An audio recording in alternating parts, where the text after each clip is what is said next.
The next series of Star Wars film already has release dates without knowing exactly where they're gonna go and what the plans are for that trilogy. We know, of course, it's starting in December of 2022, with a sequel in 2024 and the finale to the trilogy in 2026. In between those, we're gonna get Avatar sequels, if those ever happen. So let's talk about some of the rumors that Star Wars is gonna see a significant delay, and why I think there could be some truth and some false info out there in regards to this.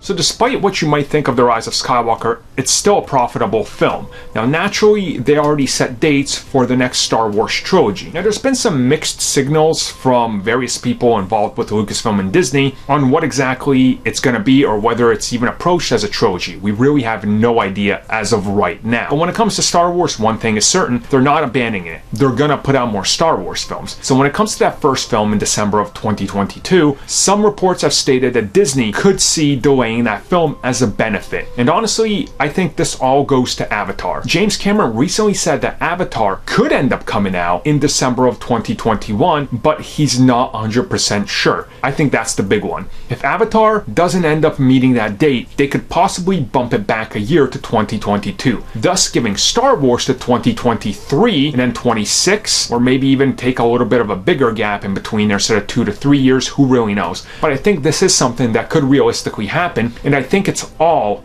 gonna be down to the factors of Avatar 2, because that film has to come out. You know, Disney's already invested so much money into it, and of course Fox invested it, which they took all of their properties and of course all of their debt at the same time, so that's what you really have to think of. But as of right now, I don't think they're looking at, you know, Star Wars getting any sort of delay, and from what we understand, in January we're already going to get some sort of announcement of where exactly Star Wars is headed and who's going to be in charge of what. Now, whether they maybe do delay it, or in the interim we get the Kevin Feige one, or maybe even Rian Johnson's one, because believe it or not, I don't know what people thought of the entire trilogy as a whole, but Rian Johnson's film is the most well-received one, so there's a lot of factors going into this, and I think over the next couple weeks they're going to sit down and look at all the factors that go into it, and they're going to talk to Cameron. If Cameron can make 2021, Star Wars is on schedule for 2022.